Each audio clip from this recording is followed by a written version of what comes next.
ኣብ መበል 18 ክፍለ ዘመን ይነብር ዝነበረ ዊልያም ብላንኪስተን እንግሊዛዊ ኮይኑ ናይ ሕጊ በዓል ሞያ ብምዃን ኣብ ሓደ ሰዓት ካብ ተዛረቦ ዘረባ መንጎ ብብዙሕ ሰብ ክፍለጥ ገይርዎ እዩ። እዚ ዘረባ እውን ሓደ ንጹህ ሰብ ካብ ዝቕጻዕ 10 ገበነኛታት ተዛሃድሙ ይሓይሽ ክብል ዝተዛረቦ ዘረብኡ እዩ ነይሩ። ናይ ዘባሃህላት ቀንዲ ሓሳብ ድማ ብዛዕባ ናይቶም 10 ገበነኛታት ዘይኮነስ ብዛዕባ ናይ ሓደ ንጹህ ሰብ ኢፍትሓዊ ዝኾነ ቅፅዓት ኣሉታዊ ዝገልጽ ሓሳብ እዩ። ኣብ ዓለምና በብወቕቱ ብትሕልፎ ናይ መሬት ናይ ፍርዲ ኸይዲ እቶም ገበነኛታት ንዘጥፍእዎ ጥፋት ቅፅዓት ዋላ እኳ ዝብየን እንትኾነ ብዙሓት ንጹሃት እውን ግና ብዘይሓሰብዎ መገድን ኣብቲ ናይ ገበን ሸርሒ ውሽጢ ኢዶም ኣብ ዘይብሉ ናብ ፍርዲ ቀሪቦም ናብ ማሒር በፂሖም እዮም። ካብዚ ቢእሱ እውን ግና ናይ ሞት ፍርዲ ተቐበሉ ይርከቡ እዮም። ክቡራት ቤተሰብ እዚ ቻናል ኣብ ናይ ሎማዓንቲ መደብ ሒዘልኩም ዝመጻኹ ድማ ናብ ርሑቕ እንከይከድና ኣብ ኢትዮጵያዊት ጓል ተፈጸመን ቅድሚ ዓመታት ዋላ እኳ እንተጓነፈ ክሳብ ሕጂ ግዜ ግና ፍትሕ ናይ ዘይረኸበት ናይዛ መንእሰይ ኢትዮጵያዊት ዜጋ ሒዘልኩም ቀሪበ ኣለኹ። ኣብ ዝቕነ ኣብ እተፈላለዩ ናይ ሶሻል ሚድያ ቪድዮታት ነዚኣ ኢትዮጵያዊት ጓል ድምፂ ንምዃን ከም ሓድሽ ምንቅስቓስ ተጀመረሉ ኣዝዩ ምንቕቓሕ ተራእየሉ ሰሙን እዩ ነይሩ። እሞዳ ቀዲመ ሰላምታ እናቕረብኩ ንዘለኩም ርእቶ እውን ኣብ ናይ ኮመንት ቦታ ግደፉለይ ላይክን ሸርን ብምባል ድማ ናብ ኩሉ ንክባጻሕ ደገፍኩም ኣይፈለየኒ ክብል ፈቱ ናብቲ መደብ ክወስደኩም። ቤተሰባ መሓዙታ ይኹኑ ፈተውታ ኩሎም ብቐረባ ዝፈልጥዋ ሰባት ብዛዕባ ናዝራዊት እንትዝረብ ንኩሎም ሓደ ክገብር ዘኽእል ጠባይ ሒዛያ። ኩሎም ብዛዕባ ንሃታ የዋህን ጥዕምትን ምዃና ብሓደ ድምፂ ይምስክሩ እዮም። ሰባት ሓደ ክፋእ ኣብ ልዕለይ ክሓስብዮም ዝብል ናይ ምጥርጣር ጠባይ ከም ዘይብላ እውን ገሊፆም እዮም። እዚኣ ናይ ሕያዋይነት ጠባይን ጥርጣረን ዘይሕድር ርእሲ ዝሓዘት ሰብ ብገዛእ መሓዝኣ ግና ዘይግባእ ጥልመት ረኺባያ። እቲ ግዜኡ ኣብ 2018 ዓመተ ምህረት እዩ ነይሩ።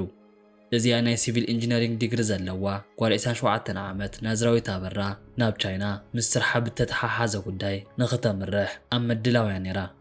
እዚ ጉዕዞ እውን ንብሕታ ትገብሮ ዘይኮነስ ምስታ ንነዊሕ ዓመታት ኣብ ምሕዝነት ምስ ዝነበረት ትኽትንፋስ መሓዛ እዩ ነይሩ።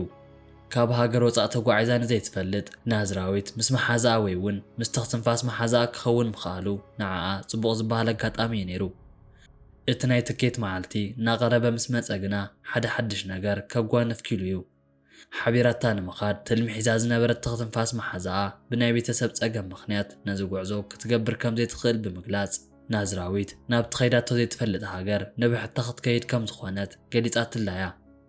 ሓቢራታ ክትከይድ ከም ዝነበረት ተዛሪባታ ዝነበረት እዚኣ መሓዝኣ ኣብዚ ሕጂ ሓቢራታ ክትከይድ ከም ዘይትኽእል ብምግላጽ ናብ ቻይና ንምኻድ ነቲ ትኬት መዓልትና ተጸበየት ንዘላ ናዝራዊት እቲ ሒዛቶ ክትከይድ ኢላ ዝነበረት ኣቕሓ ንሳ ወሲዳ ኣብኡ ንዘሎ ሰብ ንኽትህበላ ብዝብል ሓደ መልእኽቲ ትህባ። ናዝራዊት እውን ናይዛ ትኽትንፋስ ዝኾነት መሓዝኣ መልእኽቲ ብምቕባል ነዚ ሻምፖ ሒዛ ናብ ጉዕዞ ትቐርብ። ኣብቲ ናይ በረራ ሰዓት እውን ኣብቲ መዕርፎ ነፈርቲ ብሰላም ተፋንያ ጉዕዞ ናብ ቻይና ሓደ ኢላ ፈሊማያ። እዚ ንሒደት መዓልቲ ናይ በፂሕኻ ምምላስ ተተሊሙ ዝነበረ ጉዕዞ ንዓመታት ዝኣክል ኣብ ቻይና ከጽንሓ ከም ዝኽእል ፈጺማ ክትግምቶ ዘይከኣል እዩ ነይሩ።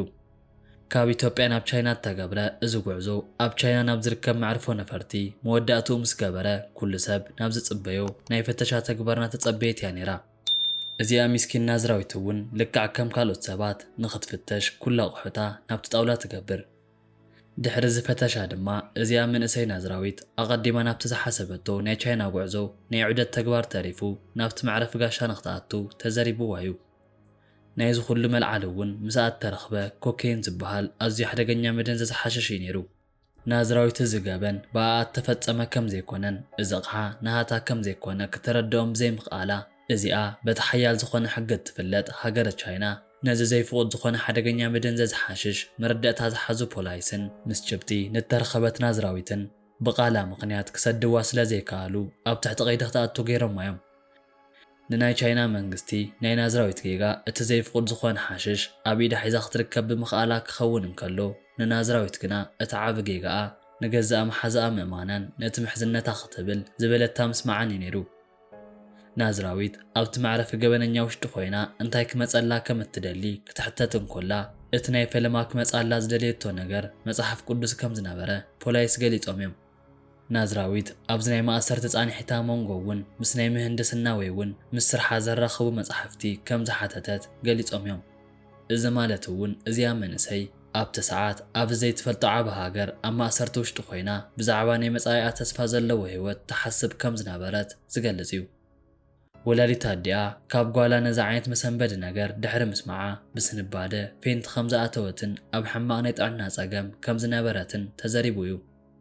እዚ ኣጋጣሚ እውን ኣብ ሓደ ሰዓት ልዑል ዝኾነ ሽፋን ዋላ እኳ ረኺቡ እንተነበረ ግዜ ግና መዓልቲ ናብ ሰሙናት እውን ናብ ወራሕቲ ብምቕጻል ናብ ዓመታት እናበለ ናብ 6 ዓመት ዝኣክል እዚኣ ምስኪን መንእሰይ ኣብ ዘይትፈልጦ ሃገር ብዘይሰርሓቶ ገበን ተኣሲራ ክትጸንሕ ኪኢላ እያ። ንእስነታ ይኹን እቲ ናይ ስራሕ ዕድሚኣ ምስቲ ናይ መጻኢ ተስፋ ብዘይግባእ ባኺኑ ክተርፍ ዝገበሮ እቲ ናይ መሓዛ ክፋእ እተመልኦ ሽርሒ እዩ ነይሩ። ብኸምዚ ምኽንያት እውን ኣብ ዓቢ ስቓይ ክትኣቱ ገይርዋ እዩ። ኮይኑ ግና ሕጂ እውን ብዛዕባ ናይ መጻኢ ህይወታት ተሓስበሉን ኣብ ህይወታ ሙሉእ ክትገብሮም እትኽእል ነገራት ንምፍጻም ዕድሚኣ ዝረፍድ ኣይኮነን። ካብ ኩሉ ንላዕሊ ድማ ንጽህቲ ሰብ ብምዃና ምኽንያት ፍትሒ ንክወሃባ ናይ ኩሉ ሰብ ትምኒት እዩ።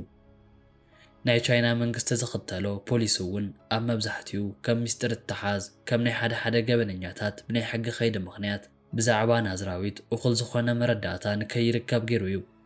ኮይኑ ግና ሕጂ እውን ናይዚኣ ምስኪን መንእሰይ ዕዱል ተስፋ ንክህልዎ ብዝብል ከም ሓድሽ ተላዒሉ ብዙሓት ሰባት ኣብ በብማሕበራዊ ሚድያ ፍትሒ ንናዝራዊት ብዝብል ድምፆም ከስምዑ ቀፂሎም እዮም። ጽቡቕ ዝኾነ ናይ ኣፍሪቃን ናይ ቻይናን ምሕዝነት ነዚኣ ምስኪን ነፀቲ መንእሰይ ክበጽሓ ክእል እዩ ተባሂሉ ካብ ዝፍራሕ ከቢድ ቅፅዓት ንኸትርፋ ጽቡቕ ዝኾነ ቢንቶ ክኸውን ከም ዝኽእል ይሕሰብ እዩ።